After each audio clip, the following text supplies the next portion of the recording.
Bonjour à tous, j'espère que vous allez bien. Donc on se retrouve cette semaine pour préciser certaines choses par rapport à ce qu'on a dit la semaine dernière, suite à des conversations que j'ai pu avoir cette semaine, suite à des informations qu'on me donne quand je demande. Voilà, on a des réponses, donc c'est ça qui est bien. Voilà, la semaine dernière, je vous parlais du fait que la rentrée fait retomber certains dans le mental et dans les conditionnements tridimensionnels. Donc j'entends parler de stress, le mental qui devient envahissant, on veut faire telle et telle chose, etc. Bon, alors je dis la rentrée, mais c'est tout le quotidien en fait, hein, de toute façon, tout le quotidien qu'on s'impose, pardon, et qui crée cette situation. Alors j'ai pris des notes par rapport à tout ce que je voulais vous dire pour être sûr de ne rien oublier. Donc comme d'habitude, si vous me voyez lire, ne vous étonnez pas et on précisera les choses si j'ai d'autres informations qui viennent au fur et à mesure. Voilà, le prochain soin collectif, vous savez que on me le souffle, hein. Le thème du soin collectif, c'est pas moi qui le décide à la base. En tout cas, pas moi dans ce que je suis ici incarné. C'est mon soi supérieur certainement qui me le donne, ou bien c'est les guides. Voilà, on sait très bien aussi que tout ce qu'on capte vient de notre soi supérieur, n'est-ce pas, qui est en lien avec notre âme, donc avec la source, et qui va savoir et nous transmettre ce qu'on n'a pas perçu jusque-là, ici, dans l'incarnation. Donc le thème du soin collectif, du prochain soin collectif, c'est reconnaissance et affirmation du je suis dans l'accord du corps, de l'âme et de la source. Et je ne savais pas pourquoi. J'avais bien compris qu'il y avait cette histoire de mental qui revient, de quotidien qui nous reprend comme ça un peu dans ses filets. Mais j'avais pas plus d'informations. Donc effectivement, comme je vous dis, ça m'a été soufflé. Et comme d'habitude, donc c'est pas moi qui l'ai décidé comme ça. Alors, mais aujourd'hui, je comprends mieux pourquoi, en fait, on m'a donné ce thème-là. On parle du corps, donc du corps de façon neutre, et pas du mental qui va avec et qui fait le petit personnage plein de jugements et d'apparence à avoir, bien évidemment. Non, là, c'est le véhicule et rien d'autre. Notre véhicule. On parle de l'âme, alors on pourrait dire le soi supérieur, là aussi, hein, ce filament qui a conscience d'être, cette part de l'âme qui, elle, est multidimensionnelle, sans parler d'espace et de temps, puisque vous savez que l'espace et le temps n'existent pas. Donc la conscience d'être quoi? Donc ce filament relié à notre âme a conscience d'être issu du tout, du divin, de l'être entièrement et pleinement le divin, donc d'être Dieu, et donc d'être à la fois le contenu et le contenant. Donc tout l'univers est autour et tout l'univers est dedans. Voilà. Et puis on parle de la source. Voilà, je me perds dans mes notes, ne vous inquiétez pas. Et puis donc on parle de la source, du divin, de la lumière, du créateur, donc la création, le tout. Voilà. Si vous entendez du bruit à côté, ne vous inquiétez pas, c'est mon chat, c'est Mina qui fait un peu sa séance de jeu quotidien. Donc le but dans tout ça, c'est pas en quelque sorte de guérir quoi que ce soit, mais de revenir à l'essence et à l'origine des choses telles qu'elles sont, telles que nous sommes et avons toujours été. Mais comme on a ignoré cette évidence, nous sommes tombés dans la tridimensionnalité et la matrice, avec tout ce que ça comporte de négation de soi et de conditionnement illusoire. Rappelez-vous toujours que tout ce que vous voyez autour de vous, tout ce que vous vivez fait partie de l'illusion, toutes ces expériences par rapport à la société, etc. Donc tout ce que vous êtes, quand vous vous définissez par rapport à une profession, etc., par rapport à un statut social ou familial, tout ça c'est une illusion. À bien garder en tête, je sais que certains ont du mal à le percevoir ça, mais tout cela fait partie de l'illusion et d'un statut qu'on vous donne, donc un statut de 3D en fait, un statut tridimensionnel. Donc ce qu'on a, c'est la mémoire à retrouver, en fait, c'est la vérité à affirmer en soi. Donc si on revient à ça, et bien finalement il n'y a plus rien à guérir derrière parce que plus rien ne va parasiter, plus rien ne peut s'infiltrer dans la vérité de ce qu'on est. Donc Donc c'est vraiment retrouver la mémoire, c'est quelque chose qu'on a toujours été, que notre soi supérieur bien évidemment a toujours su et donc nous a toujours transmis. Mais comme on a coupé ces liens, on a tout fait pour nous maintenir loin de cette conscience que nous sommes divins, on a laissé tout ça de côté, donc on ne le sait pas. Et pourtant, voilà, si on revient à un point zéro, donc sans parler de guérir, parce qu'on parle de guérir les blessures, blessures de l'âme, etc., blessures de nos souvenirs, de nos expériences, etc., est-ce qu'elles sont réellement à guérir? C'est une question intéressante, parce que si on revient, en fait, si on fait en sorte de se souvenir de ce qu'on est, qu'on revient à ce point zéro, finalement, à l'origine des choses, à l'essence des choses, il n'y a plus rien à guérir, puisque tout ça n'est plus impactant. Voilà. Je voulais quand même signaler ceci. Donc quand on parle de guérir, finalement, même quand on parle de guérison, etc., il s'agit finalement toujours de revenir à ce qu'on était à la base, donc sans être impacté par tout ça, qui ne sont que une série d'expériences. Alors au quotidien, ça veut dire quoi? Comment on peut faire donc pour affirmer ce qu'on est et retrouver la mémoire? Bon, déjà, c'est la question, comment je peux faire? Forcément, cette question, elle n'est pas juste, parce que évidemment, il n'y a rien à faire et tout à être. C'est tellement simple, en fait, que ça paraît complètement inaccessible à l'humain, qui lui a été rabaissé et occupé à son jeu de rôle ici. Mais en fait, c'est ce qu'il y a de plus simple. C'est simplement laisser de côté ce qui nous occupe trop, ce qui nous parasite, ce qui est mentalisé, et de revenir à ce qu'on est. Donc effectivement, c'est d'une simplicité enfantine, j'ai envie de dire, mais forcément, c'est aussi ce qui nous paraît le plus compliqué. C'est ce que j'ai toujours dit aussi pour le lâcher-prise. C'est finalement la chose la plus simple, puisqu'il suffit de laisser aller.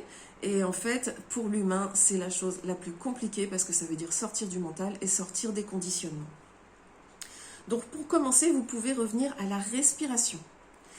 Alors, c'est une discussion justement que j'ai eue hier avec une personne qui va très très vite se reconnaître. Revenir à la respiration, parce que la respiration, c'est ce qui nous fait vivre. C'est donc l'expression même du divin. Tout s'arrête finalement dans la matière s'il n'y a pas de respiration, s'il n'y a pas inspiration et expiration systématiquement. Et ça, respirer, on sait tous le faire. On sait tous le faire naturellement. Alors oui, on va vous dire qu'il faut revenir à une respiration ventrale, qui est la seule à permettre de baisser le stress, de réguler même les battements du cœur. Et c'est vrai, pour le corps, c'est vrai. Donc, quand on vous demande de revenir à une respiration ventrale, on va vous faire mettre une main sur le ventre, gonfler à l'inspiration et expirer en rentrant le ventre. Il y a beaucoup de gens qui respirent par le haut, par la poitrine, ou carrément à l'envers, c'est-à-dire en gonflant le ventre sur l'expiration. Et en inspirant, il rentre le ventre. Donc voilà, donc là du coup, on est sur une respiration qui peut paraître à l'envers, effectivement. C'est pas celle qui va vous aider justement à faire baisser le stress, à revenir à quelque chose de plus naturel. En fait, la respiration naturelle, c'est bel et bien celle du nourrisson. Celle du nourrisson, quand il vient de naître, vous le voyez respirer uniquement par le ventre. Il ne respire pas par le haut. Ça, c'est une respiration de stress. Mais quand je vous parle de ça, vous avez bien compris que le stress nous vient uniquement, effectivement, de ce que nous vivons là dans la matrice, dans la 3D. Donc voilà, et quand on s'entraîne, donc on peut revenir à cette respiration dite normale, la respiration ventrale, par un entraînement, en le faisant plusieurs fois par jour, ça finit par devenir naturel, et ça vous amène beaucoup de bien-être. Mais est-ce que c'est le bien-être qu'on recherche là, ici et maintenant? Est-ce que c'est vraiment le bien-être qu'on recherche? Ce qu'on recherche, c'est retrouver la mémoire, revenir à ce qu'on est, au « je suis », au divin, en tout et de tout. Donc, c'est pas la même chose. Alors pour ça, si au lieu de forcer les choses, de se forcer à avoir une respiration, donc de revenir finalement d'un conditionnement à l'autre, même si effectivement la respiration ventrale va forcément vous faire du bien de toute façon, mais si au lieu de forcer les choses, on respirait par le cœur. Donc, on se place dans le centre-cœur. Quand on respire, vous considérez, vous visualisez que ça se passe ici et seulement ici, pour se diffuser ensuite dans tout le corps et partout autour. Ce que vous respirez là, à ce moment-là, c'est la lumière. Et donc, non seulement vous la conscientisez en vous, mais aussi vous la diffusez. Et en fait, c'est ça notre unique mission de vie, de diffuser la lumière. Alors ça aussi, c'est une notion qui pourrait être développée, hein, cette idée de mission de vie, de ce qu'on a à faire ici. On en parlera certainement une autre fois. Donc faire ça, vous pouvez le faire en méditation. Alors par exemple, hein, maintenant la question, c'est quoi la méditation? Parce que souvent, on me dit, oui, mais moi, je sais pas méditer, parce que méditer, c'est vider son esprit, etc. Je sais pas le faire, je sais pas arrêter de penser.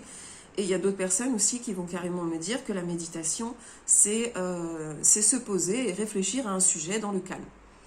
Non, c'est pas ça. Donc effectivement, la méditation, ce n'est pas prendre un thème et y réfléchir, retourner le problème dans tous les sens. C'est au contraire justement de se vider de toute réflexion, de tout mental et de laisser faire. Donc on se vide totalement et on laisse faire. On laisse donc la lumière qui va prendre tout l'espace, qui va donc nous illuminer et nous montrer. C'est ça la méditation, tout simplement. Donc on laisse passer les choses, on laisse passer le flux vital et le flux de la lumière, ni plus ni moins, simplement, et on voit ce qui se passe. On voit si on reçoit quelque chose, on peut avoir mis une intention en début, et puis laisser totalement faire, même tout lâcher, simplement. Voilà, donc vous pouvez effectivement faire cette respiration par le cœur en méditation pour commencer, pour vous y habituer et ensuite le mettre en place à tout moment de la journée. Alors c'est une chose qu'on me demande souvent aussi, comment on fait pour ressentir la lumière. Donc là, encore une fois, on ne le fait pas. Ce qu'on peut mettre en place, c'est visualiser cette lumière.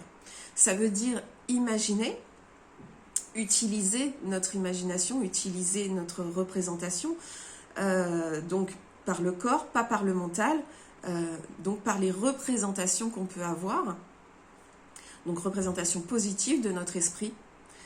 Et oui, tout le monde sait visualiser, parce que j'entends aussi beaucoup de gens qui me disent « mais moi je ne sais pas visualiser, donc comment je peux faire ?» Si, tout le monde sait visualiser. Je vous donne un exemple très simple. Vous êtes là dans une pièce, vous regardez un peu la pièce autour de vous, vous la connaissez cette pièce de toute façon, vous fermez les yeux et même si vous êtes à un autre endroit, si vous visualisez cette pièce, vous allez savoir où sont les meubles, comment ils sont, comment sont les murs, etc. autour de vous. Vous êtes capable de tout voir, de voir la porte, etc. Donc vous visualisez. Pour la lumière, vous allez faire pareil. Vous savez à quoi ça ressemble la lumière? En fait, vous appuyez sur l'interrupteur et vous savez à quoi ressemble cette lumière. Donc vous pouvez imaginer, donc vous placez par exemple dans une colonne de lumière. Si vous savez que cette colonne de lumière représente la lumière divine. Et alors à ce moment-là, vous êtes dans la lumière divine parce que vous y avez mis cette intention. Voilà, donc c'est votre foi, c'est votre confiance qui est à l'œuvre à ce moment-là. Hein. C'est l'intention même, vient de votre foi, de votre confiance. Donc vous respirez par le cœur. Vous diffusez la lumière en vous, puis autour de vous. Simplement, vous êtes parfait. Vous êtes parfait, vous faites les choses parfaitement. Donc, il n'y a pas plus de questions à se poser à ce moment-là. D'autre part, gardez bien en tête que tout ce que vous vivez, dans votre quotidien, gardez bien en tête que tout ce que vous vivez dans cette société, c'est une illusion, c'est un mensonge, c'est une manipulation. Donc prenez le temps de revenir à vous et voyez ce que vous pouvez accepter, ce que vous ne pouvez pas accepter, dans le respect total de votre corps, de votre âme et de la source. Dieu n'accepterait pas de se manquer de respect à lui-même. Eh bien vous non plus. D'autant que vous êtes Dieu. Je sais que beaucoup n'aiment pas entendre ça. Vous êtes Dieu. Dieu n'est pas une entité séparée de vous. C'est la lumière dont on parlait, qui est en vous, qui est autour de vous. C'est de là d'où vous venez et c'est ce qui vous compose. C'est à la fois donc le contenu et le contenant. Le contenant, c'est vous. Le contenu, c'est vous. Le contenant, c'est Dieu, c'est la lumière. Le contenu, c'est Dieu, c'est la lumière.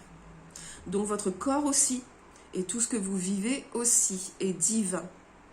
Ne cherchez pas plus loin que ça, en fait. Voilà, donc surtout dans votre quotidien, effectivement, n'acceptez N'acceptez d'assimiler, de valider, d'intégrer ou d'ingérer que ce qui vous convient à vous, à votre essence profonde, à votre lumière. Ajustez les choses dans votre quotidien jusqu'à ce que ça vous corresponde totalement. C'est l'alignement qui va vous permettre de créer dans votre vie en fait. Donc d'avoir conscience de ce que vous êtes, de votre divinité, de votre lumière, et donc va vous permettre ensuite de créer par vos intentions, de mettre en place les choses dans votre vie, donc de les créer, tout simplement. Voilà donc ce que je voulais vous dire pour aujourd'hui, ça me paraissait très important de revenir là-dessus. Oui, une petite chose, justement quand vous mettez en place les choses dans votre quotidien comme ça, ce que vous pouvez faire pour les débuts, savoir si les choses vous conviennent, si elles vous font du bien, etc. Amusez-vous à faire 2 listes. Une liste des choses, ça c'est un outil qu'on donne très facilement dans le bien-être et tout ça. Donc là, vous allez le transposer, l'utiliser là. Une liste des choses que vous faites dans une journée et une liste des choses que vous vous sentez animé à faire, des choses qui vous plaisent vraiment, dans lesquelles vous vous sentez bien, etc. Après, vous allez comparer les 2 listes, vous allez voir que ça ne va pas du tout. Ça ne correspond pas du tout. Donc, on va vous dire de tous les jours, faire une petite chose qui vous fait plaisir, etc. pour que ça devienne une habitude. Oui, c'est une bonne chose, faites-le. Mais derrière, le but, c'est quand même que chaque instant de votre journée, que chaque action que vous mettez dans une journée vous corresponde totalement. Et soit en accord avec vous, et soit en accord avec le tout. Voilà, donc surtout n'oubliez pas ça, essayez de faire correspondre les choses, vous allez ajuster au fil du temps, jusqu'à vous rendre compte que des choses très très importantes de votre vie, qui prennent beaucoup de place, ne vous correspondent pas du tout. Ça peut être une relation, ça peut être une profession, ça peut être plein de choses comme ça. Et vous verrez au fil du temps que vous n'aurez plus de scrupules, ce ne sera plus un problème pour vous de remettre les choses à leur place et de faire que tout vous corresponde complètement. Et ça, c'est très très important. Voilà ce que j'avais à vous dire pour aujourd'hui. S'il y a des choses qui ne sont pas claires comme d'habitude, s'il y a des questions que vous vous posez, si vous voulez apporter des précisions aussi à tout ça, n'hésitez pas à le faire dans les commentaires ou à m'envoyer un message si vous ne souhaitez pas commenter.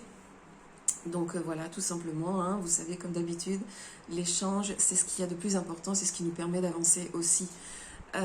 Donc voilà, un petit peu ce que je voulais vous dire, les petites techniques que je voulais vous donner pour vivre le quotidien au mieux, là dans cette rentrée qui peut être un peu particulière, d'autant que les choses vont beaucoup bouger d'ici très, très peu de temps. Ça va être très très bousculant, donc restez centrés, restez dans l'idée de justement de retrouver cette mémoire, de retrouver cette lumière et de la laisser se diffuser partout. C'est bel et bien ce qu'on a à faire. Une fois que le maximum de gens seraient arrivés à faire ça, en fait les événements qui peuvent être bousculants, etc. n'auront plus lieu, ils ne pourront plus. Tout simplement, c'est ce qu'il y a à savoir. Il faut savoir que, comme je vous l'avais déjà dit, parce que trop de personnes ne savent pas encore ce qu'ils sont réellement, parce que trop de personnes sont encore beaucoup trop attachées au conditionnement et à la matrice, c'est exactement ce qui freine, ce qui doit arriver, ce qui va arriver. C'est juste que ça prend plus de temps parce que du coup, l'énergie elle-même sait que l'humain n'est pas prêt, l'humain dans son ensemble. Dans son particulier, il y a de plus en plus de gens qui sont prêts, de plus en plus de gens qui conscientisent les choses, qui savent ce qui se passe et qui sont sur ce chemin d'éveil. Donc de toute façon, les choses se feront, mais ça prend un peu plus de temps. Et donc, il va y avoir des choses qui vont se passer. Et même si les choses peuvent vous paraître graves, presque même violentes ou quoi que ce soit, restez centrés. Vous ne pouvez pas être atteint si vous savez que vous êtes la lumière, que vous êtes le divin. Vous ne risquez rien, quoi qu'il arrive. Gardez bien cette confiance en vous. Servez-vous de la respiration et tout ça pour justement faire baisser les choses. Respirez par votre centre-cœur, comme tout doit être fait et ressenti finalement par le centre-cœur, par le cœur, par ce lien avec votre âme, avec votre soi supérieur. Voilà, je pense que j'ai fait à peu près le tour. On ne va pas s'éterniser là-dessus, mais surtout s'il y a besoin d'y revenir, dites-le moi. S'il y a besoin de préciser les choses sur tel ou tel sujet, dites-le moi, parce que ça peut être intéressant. On sait très bien qu'on répète les choses régulièrement, parce qu'il y a besoin de les répéter tout simplement, que ça nous aide aussi à avancer, que c'est pas parce qu'on n'a pas compris la première fois, c'est parce qu'on n'a pas encore compris ou réussi à le mettre en place, mais ça vient petit à petit, c'est pas à pas. Donc on continue, on va dans cette direction-là. Et puis voilà, tout simplement. Donc voilà, je vous embrasse. Je vous souhaite une très très belle journée. Prenez bien soin de vous. Respectez-vous. Voilà, aimez-vous. Hein, placez la lumière partout. Sachez que la lumière, que vous êtes dans la lumière, que la lumière se diffuse. Et mettez toutes vos intentions là-dedans. Et laissez diffuser sur chaque situation de votre vie. Et sur chaque situation, même de la vie, du collectif, le plus simplement du monde et sans chercher à faire, sans chercher à être actif à vouloir faire des soins, etc. C'est très bien faire des soins, mais en fait faire des soins c'est quoi? C'est diffuser la lumière. Donc voilà, allez-y, faites le maximum dans ce sens-là. Je vous rappelle le soin collectif, donc lundi 26 septembre à 18h. Je vous rappelle que ce soin est en don libre, il n'y a pas de somme fixée pour y participer. Simplement vous me contactez et on voit la façon dont ça va être fait. Je vous enverrai le protocole avec la phrase d'activation dès que vous êtes inscrit. Voilà tout ce que j'avais à vous dire. Je pense que c'est tout. Donc je vous souhaite une très très belle journée et je vous dis à très bientôt.